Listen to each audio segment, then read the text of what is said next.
The billionaire asks Waitress for financial advice as a joke, but her first words left him shocked. Let me tell you about a woman named Sophia Ashford.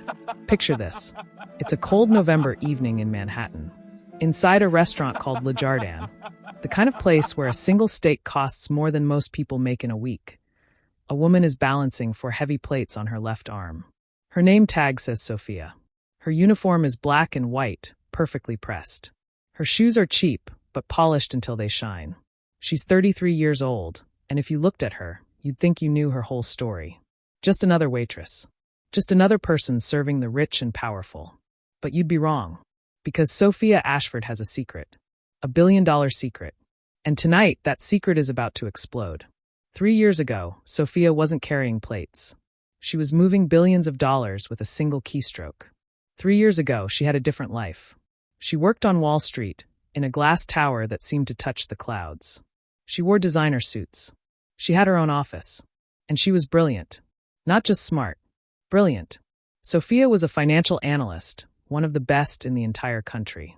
Numbers weren't just numbers to her. They were a language. She could look at a company's financial statements and see things other people couldn't see. She could predict market movements before they happened. She could build computer programs that made millions of dollars while she slept. And she had a mentor, a man named Marcus Harrington. Marcus wasn't just Sophia's boss. He was like a father to her. He found her when she was fresh out of graduate school, brilliant but unknown. He taught her everything. How to read between the lines of corporate reports. How to spot opportunities that others missed. How to survive in the brutal world of high finance.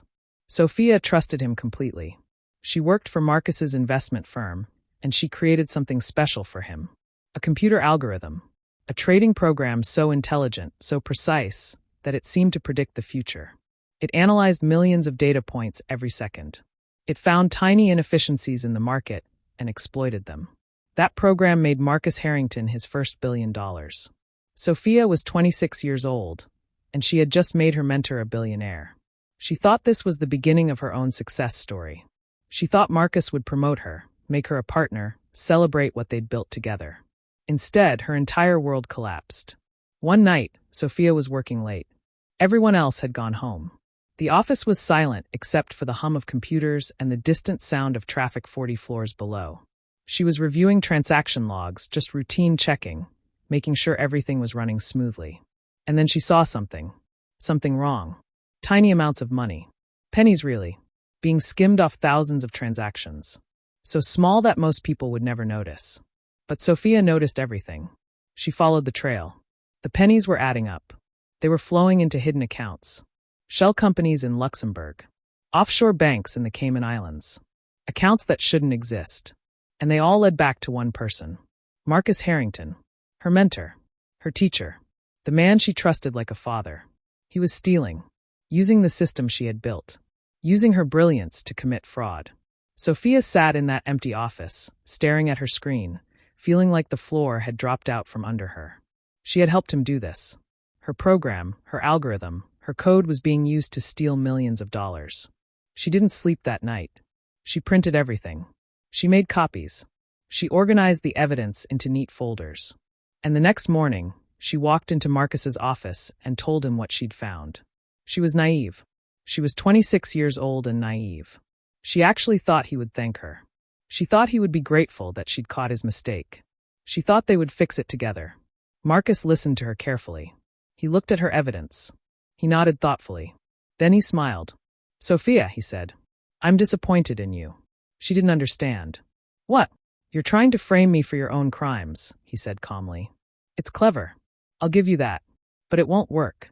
Sophia felt like she'd been punched in the stomach. "What are you talking about?"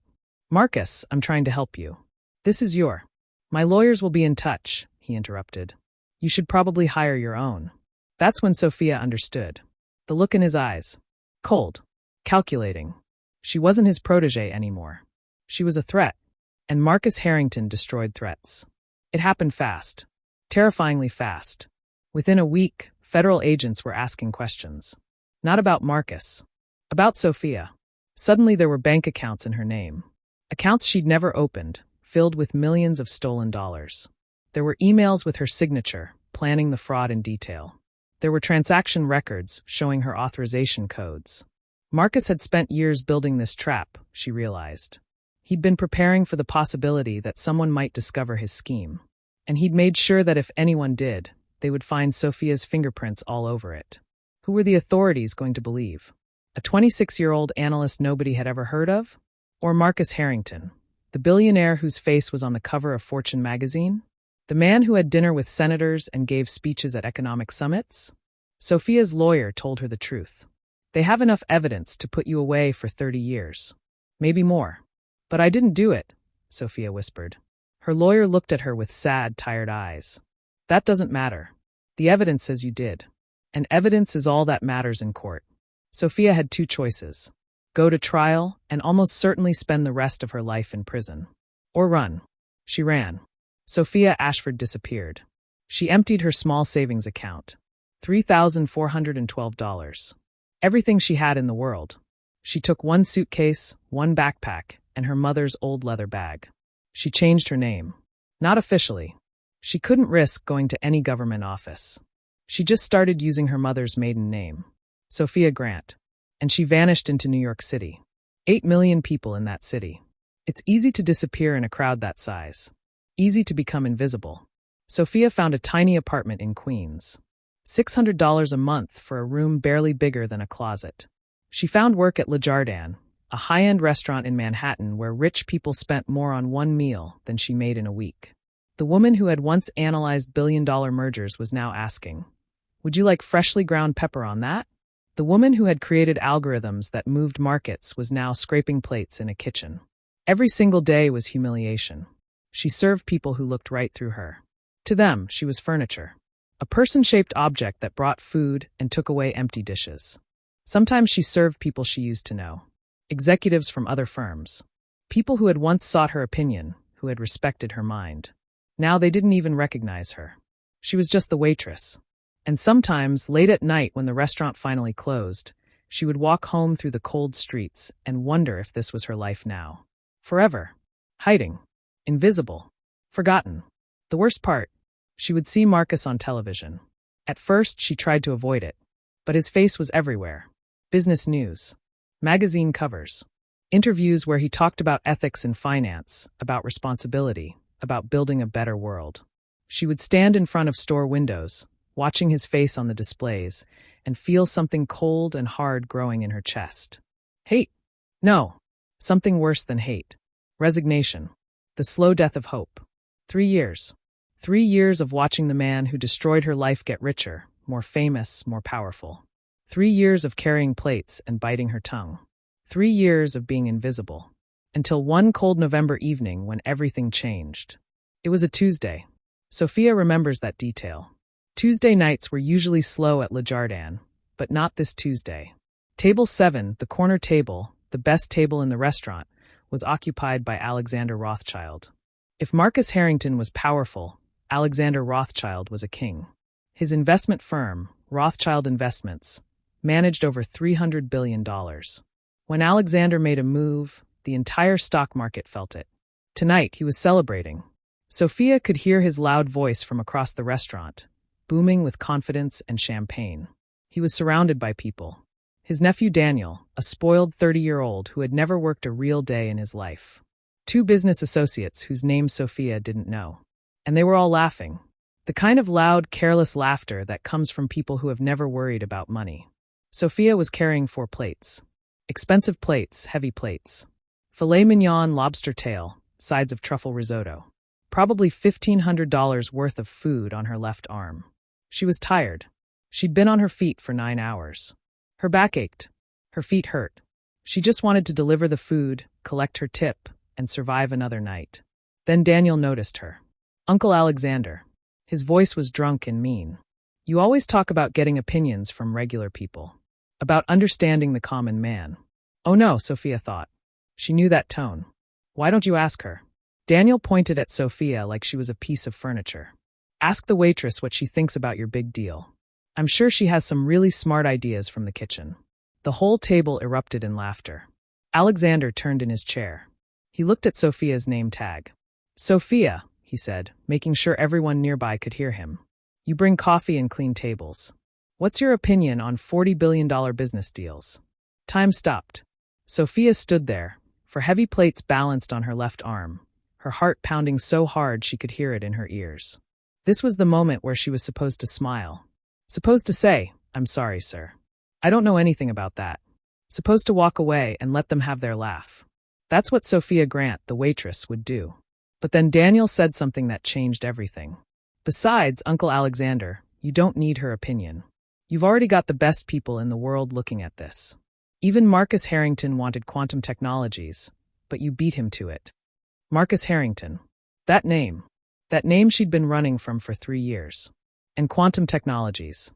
$40 billion. Sophia's eyes flicked to Alexander's briefcase on the chair beside him. Papers were sticking out. Financial documents. And even from where she stood, even upside down, she could see the letterhead. The deal structure. The shell company buried in the fine print. Her mind, the brilliant mind she'd been hiding for 3 years, suddenly roared back to life like an engine starting after a long silence. She knew this structure. She had invented this structure. Marcus was using her own playbook. Again, something inside Sophia snapped. Or maybe something that had been broken finally healed. She turned around slowly. Very slowly. And she said 5 words that made every fork at that table stop moving. "You're being set up." The laughter died instantly. The entire restaurant seemed to hold its breath. Alexander Rothschild sat up straight. The cruel smile vanished from his face. "What did you just say?" Sophia met his eyes. For 3 years, she had kept her head down, kept her intelligence hidden, kept herself small and invisible. But they had said Marcus's name. They had reminded her of who she used to be. Her voice was steady now. Strong. "I said you're being set up. You think you're buying quantum technologies, revolutionary patents, and technology. But you're really buying their debts. Marcus Harrington isn't your competitor, Mr. Rothschild. He's your enemy. And he's using this deal to destroy you." A fork clattered onto a plate. Nobody moved. Nobody breathed. Alexander stared at the waitress who had just said something impossible. "Keep talking," he said. His voice had changed completely. This wasn't the joking billionaire anymore. This was the voice of a predator who sensed danger. Sophia carefully set down the plates. Her hands weren't shaking anymore. After 3 years of hiding, after 3 years of being afraid, she felt something she hadn't felt in so long. She felt like herself. "Quantum looks valuable on paper," she said. "But all their real assets have been stripped away and hidden inside a shell company called Nexus Holdings. Marcus has been working with Quantum's chief financial officer for months. They've been lying about what the company is really worth." Alexander's face went pale. "Nexus Holdings," he whispered. That's buried in the paperwork. Page 300-something. Nobody pays attention to subsidiary structures that deep." "Marcus is counting on that," Sophia continued. "His plan is simple. Let you complete the purchase. Let you spend $40 billion. Then, 6 weeks later, Nexus Holdings declares bankruptcy. When it does, all those hidden debts will come crashing down on you. Quantum will be worthless, but you'll be locked in. You'll lose $20 billion overnight." She leaned forward slightly. "Your company's credit rating will be destroyed. Your investors will panic. Your stock will crash. And while you're bleeding and desperate, Marcus will launch a takeover bid for Rothschild Investments. He doesn't want Quantum, Mr. Rothschild. He wants your entire empire. And he wants to buy it for nothing while you're weak." The silence at the table was complete. Daniel's mouth was hanging open. The 2 business associates looked terrified. Alexander reached into his pocket with a shaking hand. He pulled out a black credit card and threw it on the table. "Daniel," he said, his voice deadly calm. "Pay the entire bill. You too." He pointed at his associates. "You're fired. Get out of my sight." "Alexander, what?" "Get out!" Alexander roared. The 3 men scrambled away from the table like frightened children.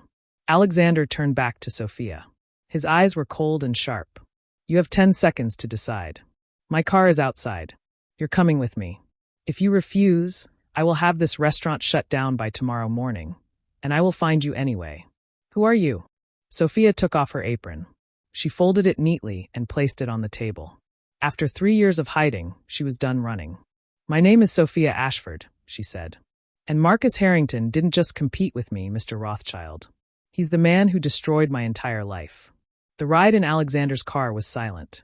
Sophia stared out the window at the rain-covered streets of Manhattan, watching the lights blur past like shooting stars. She was wearing her cheap waitress uniform, sitting in a car that cost more than most houses. Her reflection in the window looked like a ghost. What have I done? She thought. I just exposed myself. After 3 years of hiding, I just told a billionaire my real name. But beneath the fear was something else. Something that felt like electricity running through her veins. She was going back. Back to the world that had destroyed her. But this time she wasn't naive. This time, she knew exactly what she was walking into. They arrived at Rothschild Tower. 78 floors of glass and steel, piercing the night sky like a sword. Security guards stared at Sophia's uniform, but said nothing when they saw Alexander's face. They took a private elevator that moved so fast her ears popped. The 78th floor was called the data center. This was where Alexander's analysts worked. Dozens of brilliant minds, staring at computer screens, making sense of numbers that would make most people dizzy. When Alexander stepped out of the elevator at 2 a.m. with a woman in a waitress uniform, every person in the room stopped working and stared. Listen up, Alexander's voice commanded instant silence. This is Sophia Ashford. She's a special consultant. She has my complete authority. Give her whatever she needs. Full access to all quantum technology's files. Everything. A woman in an expensive suit stood up. Her name was Victoria Chun, and she was Alexander's head of risk management. She looked at Sophia like someone had just dragged garbage into her pristine office. A special consultant? Victoria's voice dripped with contempt. Alexander, with all respect, who is this person? She's the person who's going to tell us if we're about to walk off a cliff, Alexander said. Get her access. Now. Victoria's face was tight with anger, but she led Sophia to an empty computer station. Here, we'll set up your security clearance. It might take a while. I don't need a new login, Sophia said, sitting down. Her fingers were already flying across the keyboard. Just give me guest access. I can work with that. Guest access won't get you into the encrypted quantum files, Victoria said with a smug smile. She thought she had won. 30 seconds later, Sophia was looking at files that should have been impossible to access. Victoria's face went white. The other analysts who were watching took a step back, shocked. Lock the station, Sophia said, not looking up. Nobody sees my screen. Get me coffee. Black. And I need the original paper copies of all quantum financial statements. The actual physical documents. I want to see the real paper. For the next 6 hours, Sophia worked. She wasn't just reading the financial data. She was living inside it. She cross-referenced international transactions. She pulled up satellite images of Quantum's factories in South Korea and discovered they were abandoned buildings, rusting and empty. She found the shell companies, the fake valuations, the hidden debts structured exactly the way she had once structured them for Marcus years ago. The other analysts tried to work, but they kept stealing glances at this strange woman who moved through their complex systems like she had built them herself. Alexander watched from his office above the floor. He could see Victoria and another man, Gerald Thompson, his chief financial officer, huddled in the corner, whispering and shooting angry looks at Sophia. Sophia was deep in the numbers now, tracing the flow of money like following footprints in snow. Everything she suspected was true. But there was one final piece missing. The smoking gun. The absolute proof that would destroy Marcus completely. And it was protected by encryption she had never seen before. It's not here, she whispered to herself. Frustration mounting. The sun was starting to rise outside the windows, painting the sky in shades of gray and gold. Sophia had been working for 6 hours straight. Her eyes burned. Her back ached. Victoria approached Sophia's desk, her smile confident and cruel. Having trouble, consultant? Maybe you've hit a wall. Some of us have been working on this for months. We're very confident in our analysis. You're confident because you're looking at exactly what Marcus wants you to see, Sophia said quietly. Then she stopped. She leaned back and rubbed her tired eyes. The encryption wasn't just a password. It was biometric. It needed a specific person in a specific location to unlock the final file. Sophia looked at Victoria's smug face. Then she looked at Gerald across the room, watching them nervously. Alexander had mentioned that Gerald was the one who had approved the audit reports. A terrible, brilliant idea formed in Sophia's mind. You're right, Victoria, Sophia said suddenly. I am at a dead end. I can't find the final proof. Victoria's smile grew wider. I'm sorry to hear that. I'll let Alexander know you tried your best. But you know what's interesting? Sophia continued casually. While I was searching, I found something completely unrelated. Just a curiosity, really. She pretended to study her screen. There are wire transfers in Rothschild's internal system. Same amount every month for 6 months. From something called Meridian Digital Solutions. Victoria's smile froze on her face. These transfers go to a private account, Sophia continued. And the bank routing number looks familiar. It's the same bank you use for your paycheck, Victoria. Victoria stopped breathing. So I looked up who owns Meridian Digital, Sophia said, her voice dropping to a whisper. It's hidden behind several proxy companies. But at the end of that chain is Marcus Harrington. The color drained from Victoria's face. You're the head of risk management, Victoria. You're the one person who could have buried the red flags about Nexus Holdings. You're the person who approved the questionable audits. And you've been getting paid very well by Marcus to do exactly that.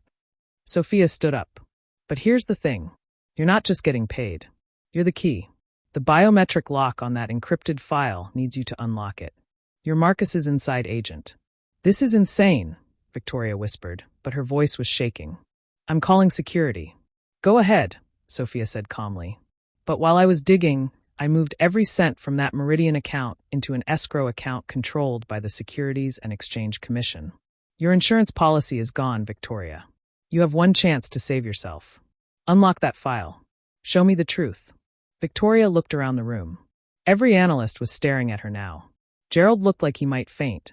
Alexander was standing at his office door, his face like stone.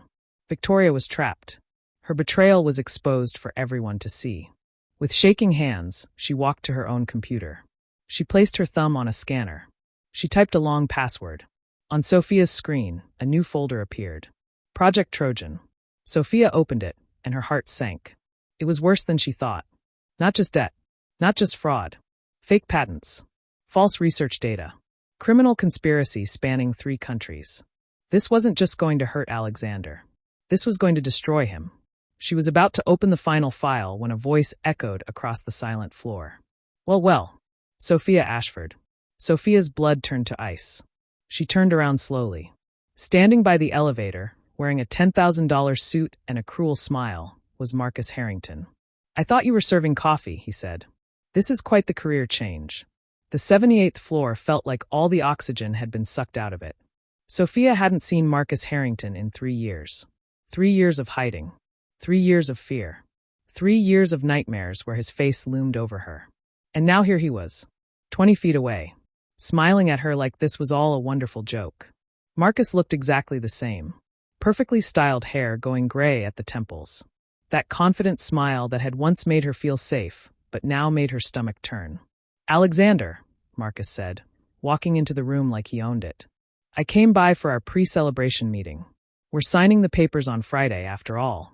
But imagine my surprise when I heard you'd brought in my old assistant. He looked at Sophia. You look terrible, by the way. Waitressing doesn't suit you. Alexander stepped forward, putting himself between Marcus and Sophia. Harrington, you're not welcome here. Get out. Oh, I think I am welcome, Marcus said smoothly. He gestured toward Gerald and Victoria. Gerald, Victoria, tell Alexander what you told me last night. Tell him this deal is solid. Tell him that his waitress is feeding him lies. Gerald, seeing a chance to save himself, nodded quickly. He's right, Alexander. This woman is a known criminal. She's trying to sabotage the biggest deal in this company's history. Victoria and I have run the numbers a dozen times. They're perfect. You're a liar, Gerald, Alexander growled. Am I? Marcus interrupted. Or is she? Think about it, Alexander. Her word against your chief financial officer, your head of risk management, and the combined findings of the top auditing firms in the world. Who do you think your board will believe? Who will the government believe? He had a point. A terrifying point. Sophia was a fugitive.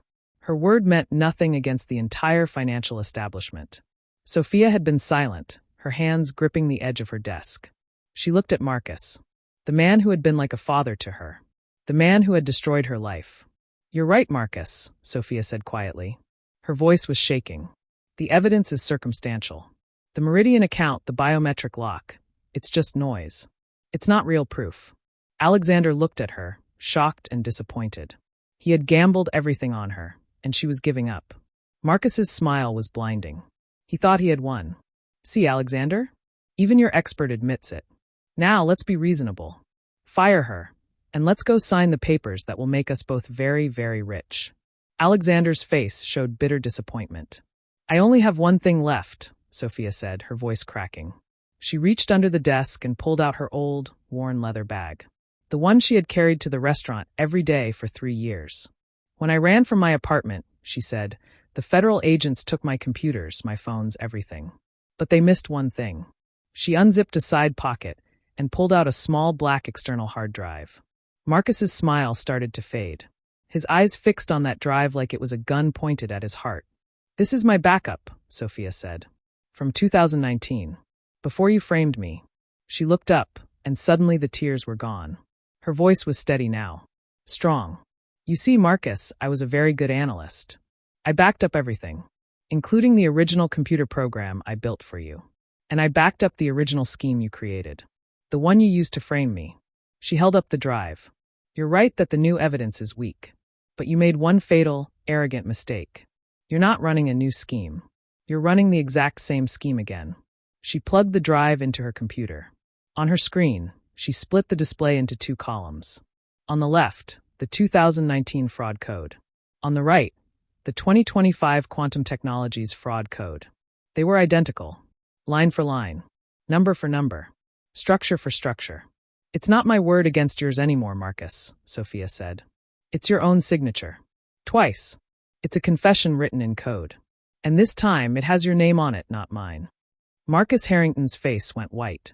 He stared at the screen, at the 2 perfect columns of matching evidence. And he knew his life was over. Alexander, who had been watching this entire performance with growing amazement, finally spoke. His voice was cold and final. Victoria, Gerald, you're fired. Security will escort you out. The police will be waiting for you in the lobby. Alexander, please, Gerald started. Get them out of my sight, Alexander said. As the guards dragged Gerald and Victoria away, their protests echoing in the stairwell, Alexander turned to Marcus. You came into my home, Alexander said quietly. You tried to poison me with my own money. And you used the one person who could stop you as a joke. He picked up his phone. I'm calling the Securities and Exchange Commission right now. The quantum deal is dead. And you're finished. No, Marcus choked out. He was a cornered animal now, all his charm gone. In one last desperate move, he lunged. Not at Alexander. At Sophia. You, he screamed. You destroyed me. You ruined everything. He never reached her. Alexander's bodyguard, a massive man who had been standing quietly in the corner, stepped forward and stopped Marcus with one powerful arm. Marcus hit the floor hard, gasping as security pinned him down. Sophia watched the man who had haunted her nightmares for 3 years lying on the floor, broken and defeated. The war was over. The trial was fast. The newspapers called it the revenge of the waitress. Sophia hated that headline. It made her sound small, like she was defined by the worst moment of her life. She wasn't a waitress who got revenge. She was a brilliant analyst who had set a perfect trap and won. Marcus Harrington, with no money and no friends left, faced mountains of evidence. The 2 sets of identical code, laid side by side, were impossible to deny. He pleaded guilty to everything. The judge gave him 40 years in federal prison. For a man his age, it was a life sentence. Sophia walked out of that courthouse, ignoring the camera flashes and shouted questions. Her face was calm. The war was finally over. 6 months passed. The noise died down. Sophia Ashford was no longer a waitress. She was now the head of strategy at Rothschild Investments. Corner office. Designer suits. 7-figure salary. But the victory was not a celebration. It was a battlefield. Even from prison, Marcus attacked. He used the trading program Sophia had originally created, turned it into a weapon. For weeks, Rothschild Investments hemorrhaged hundreds of millions of dollars. The board panicked. But Sophia stayed calm. I'm not stopping it, she said. I'm setting a trap. She made it look like Rothschild was desperately selling their stake in Phoenix Corporation. Marcus, sensing the kill, bet everything he had left that the stock would crash. At 3:46 p.m. on a Friday, Rothschild announced a massive new partnership with Phoenix. The stock exploded upward. Marcus's short position was obliterated. Every hidden asset he possessed vanished in 5 minutes. Final knockout. Complete destruction. Months later, Sophia stood alone on the private rooftop of Rothschild Tower. It was late at night, and the city spread out below her like a blanket of stars. She held a paper cup of black coffee from a regular coffee shop, a habit from her waitressing days that she refused to give up. The elevator dinged. Alexander stepped out, carrying expensive champagne and crystal glasses. "A toast," he said, pouring 2 glasses. "To victories that actually matter." Sophia looked at the fancy champagne, then at her simple coffee cup. She didn't reach for the glass. "I'm not really a champagne person, Alexander." He paused, then smiled. "You know what? Me neither." He set both glasses down on the ledge, untouched. He leaned against the railing beside her. "The board approved your new risk division. Your bonus is, well, let's just say it's substantial." Sophia nodded, sipping her coffee. "Good. We'll need it. I still see gaps in the Singapore expansion." Alexander laughed. "Always working. We just toppled a titan, Sophia. We rewrote your life. Tell me, how does it feel?" Sophia was quiet for a long moment, looking at the city lights. "It feels," she finally said, her voice barely a whisper, "like I can finally breathe. Like I've been holding my breath for 3 years, and I just let it out." She turned to him. "When I was Sophia Ashford the first time, I was the prodigy. I was defined by what I could do. Then I was Sophia Grant, the victim, the ghost. I was defined by what was done to me." She looked at her reflection in the dark glass. "I don't think I'm either of them anymore. Those were roles I was forced to play." "Who are you then?" Alexander asked. Sophia took a slow sip of coffee. "I'm the woman who learned that the small details matter most. I'm the woman who checks everything twice. I'm the woman who survived." She smiled. A real, genuine smile. "And the next time you want my financial advice, Mr. Rothschild, it's going to cost you a lot more than a steak dinner." Alexander laughed. "I'm counting on it, Miss Ashford." Sophia looked out at Manhattan. 3 years ago, she had served this city. Now she understood it. She didn't just work in the financial world anymore.